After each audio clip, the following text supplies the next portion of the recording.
Mes frères bien-aimés, je ne connais pas l'état de votre cœur, mais en tout cas le mien, il bat très fort parce qu'il est très heureux à la pensée de célébrer Sainte Marie-Madeleine. C'est magnifique et je suis sûr que le prêtre qui est ici aussi dans ce cœur apprécie grandement cette grande figure, cet être tout à fait incomparable qui a été capable d'un amour fou à l'égard de Jésus et à l'égard de sa sagesse. Vous savez, on fait souvent de Marie-Madeleine une prostituée, il faut faire très attention. Attention mes frères, c'était sans doute une grande courtisane. Il est dit bien sûr que le Christ ôta de son cœur 7 démons, autrement dit la plénitude des démons. Et c'est pourquoi nous devons beaucoup aimer Marie-Madeleine. Oui mes frères bien-aimés, parce qu'elle était possédée tout simplement. Vous vous rendez compte? Elle était habitée par les forces obscures. Satan était en elle. Et c'est pourquoi elle ne dominait sans doute pas tous les aspects de sa vie.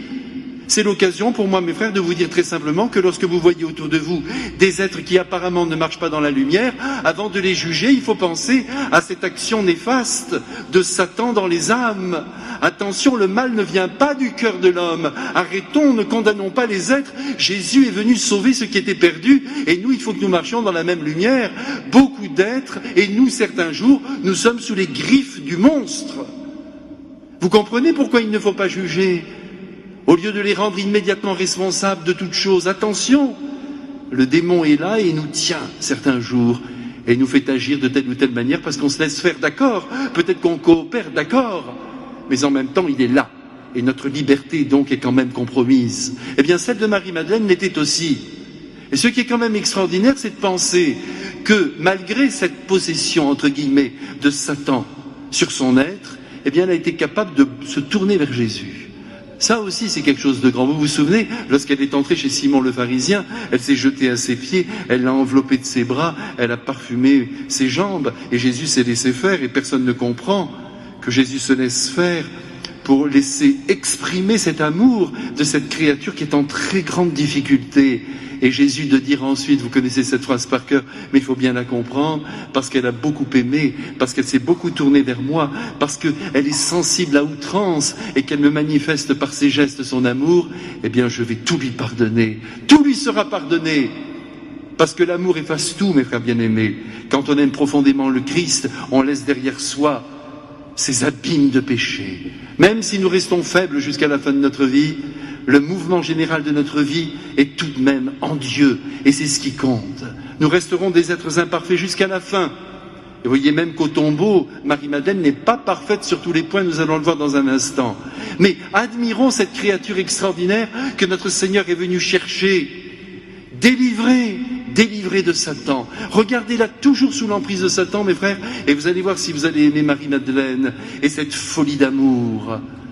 Jésus veut exorciser tous les êtres qui en ont besoin, et je vous le redis, nous, certains jours aussi, sans doute aurions-nous besoin de quelques prières de délivrance, et nous porter dans son cœur et faire de nous son préféré. Chacun d'entre nous est appelé à devenir le préféré du Christ. Mes frères, c'est ce que nous devons nous dire. Nous sommes appelés à une union d'amour extraordinaire avec Jésus. Ça ne lui suffit pas que l'on croit en lui, que l'on croit en la vie éternelle. Il veut que nous nous tournions vers lui avec toutes les fibres de notre être et que nous soyons capables de l'aimer.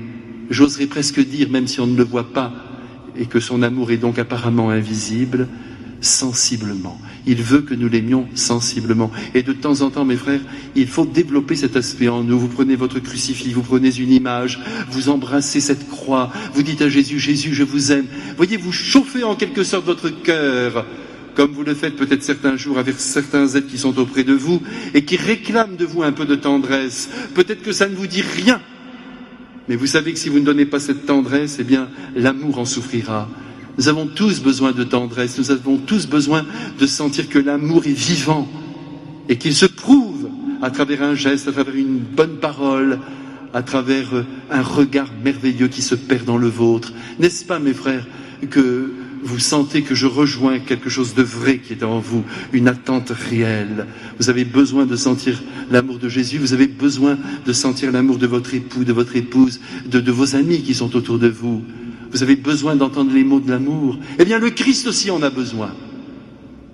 Et le soir, avant de s'endormir, il faut lui dire, Jésus, je vous aime, même si je suis un pauvre homme. Je vous aime, je suis un pauvre enfant. Je me perds dans des broussailles. Je descends des ravins parfois.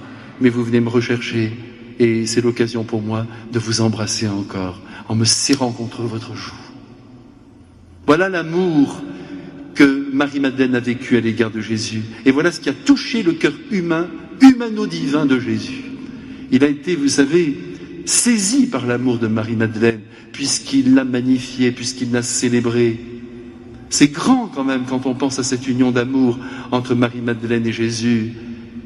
Une union profonde, d'être à être, de cœur à cœur, et même dans cette belle lumière de cette rencontre de Simon dont je viens de vous parler, de corps à corps. Jésus s'est laissé toucher par Madeleine, il a été touché par son amour et aussi par ses mains qui étaient là près de lui et qui lui témoignaient par ce parfum aussi qu'elle a versé de cet immense amour très simple qu'elle lui portait.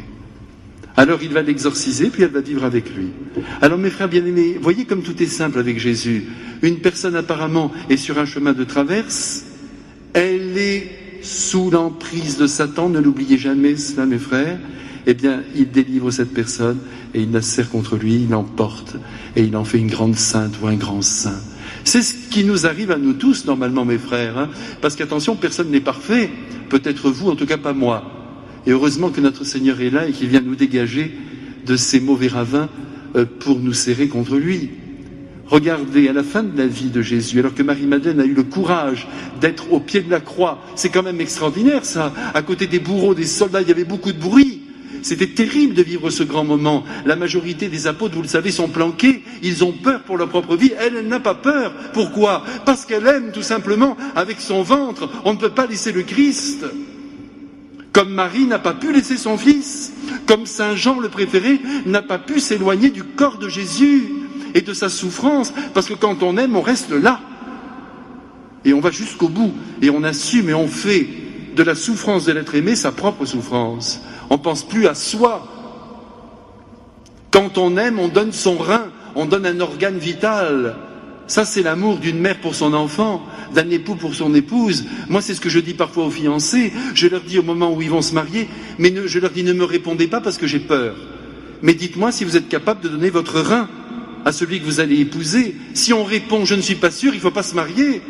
On n'est pas dans un amour totalisant.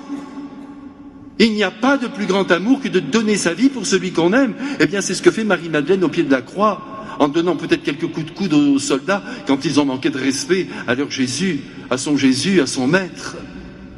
Et puis après cette nuit terrible qu'elle a dû passer, lorsqu'elle a vu que Jésus était enfermé dans le tombeau, de bon matin, toute seule comme une grande, elle est allée dans la nuit. Saint Jean, vous savez, qui est toujours très précis, il dit d'ailleurs que c'était le premier jour de la semaine, elle se rend au tombeau alors qu'il fait encore sombre. Vous voyez, elle n'a pas peur, toute seule, elle marche, elle a peut-être trébuché sur des pierres, mais elle y va toute seule. Et laissez-moi vous dire, mes frères, qu'à travers cette petite indication, Jésus nous dit qu'il veut notre amour personnel. Bien sûr, nous sommes tous heureux de nous retrouver dans cette église, mais ce qui compte pour Jésus, c'est chacune de vos âmes qui va maintenant s'approcher de l'Eucharistie. Il n'y a pas de collectivisme chez le Christ. Hein. Les grands groupes, c'est pas son truc. Oui, il est très heureux de nous voir tous rassemblés, mais c'est pour chaque personne qu'il est mort. Et il veut l'amour de chaque personne. Un jour, Jean Cocteau a dit au sujet de Anna de Noailles, une grande poétesse qui soi-disant aimait la terre entière, il lui a dit « Votre amour est innombrable et nul ». Parce que quand on aime, c'est toujours une personne. Alors chacun d'entre nous, ce soir mes frères, à la suite de Marie-Madeleine, nous sommes vraiment convoqués à donner notre propre amour à Jésus. Et même si nous ne sommes pas très sensibles de nature, parce qu'on a tous des tempéraments très différents, il y a des tempéraments même plus ou moins affectifs, eh bien, ayez ce soir l'audace, tout à l'heure pendant l'offertoire, de dire à Jésus, « Jésus, je vous aime, je veux vous aimer avec tout mon être, comme j'aimerais un être humain qui est là devant moi et qui m'offre son amour en réciprocité. » Parce que vous vous rendez compte, c'est terrible quand vous êtes aimé par quelqu'un que vous n'aimez pas. Et bien, plus exactement, quand vous aimez quelqu'un qui ne vous aime pas, mais c'est abominable. Et bien souvent, Jésus vit cela avec nous. Il ressent rien devant nous, on est là, oui, on croit en lui, puis c'est tout. Non, allez, ce soir, grâce à Marie-Madeleine, il faut qu'on lui donne notre cœur et qu'on lui dise qu'on l'aime. Vous me le promettez, mes frères? Moi aussi, je vais faire cet effort ce soir, parce qu'on n'aimera jamais assez Jésus, avec tout notre être, avec notre sensibilité, notre affectivité. Regardez Marie-Madeleine comme elle est belle quand elle arrive au tombeau. Elle elle pleure bien sûr parce qu'elle lui manque, ce Jésus. Elle a de la peine pour ce qu'il a vécu. En plus, quand on a vu un être mourir, c'est terrible. Et il y a plus que mourir, disait Hannah Arendt, elle qui avait connu les camps de la mort. Elle disait, c'est la manière de mourir. Et c'est vrai que Jésus, la manière de mourir de Jésus a été épouvantable. Elle a de la peine pour lui. Et donc, elle lui fait une petite visite, elle va l'embaumer, et quand elle se penche à l'intérieur, vous le savez, tout en larmes, eh bien, le corps n'y est plus. Mais les anges qui sont là, ils sont merveilleux avec nous, vous savez, les anges, on n'y pense pas toujours. Regardez celui-là comme il est mignon, celui-là. Il est à côté de moi, il est beau. C'est un petit ange merveilleux. Il a peut-être 6 ans, vous voyez, pas plus. Mais il veille sur nous, nous avons tous nos anges ici dans cette église. Ils sont gentils, ils sont délicats, ils ne veulent pas qu'on pleure. Dieu n'aime pas qu'on pleure, parce qu'il n'aime pas la souffrance qui fait pleurer. Alors tout de suite, il demande, mais pourquoi pleures-tu? Et alors elle répond très simplement, parce qu'on a pris mon maître et que je l'aime. Je ne sais pas où on l'a mis. Et à ce moment-là, elle se retourne et elle voit Jésus. Jésus qui lui pose la même question, pourquoi pleures-tu? Tout s'arrange, regarde.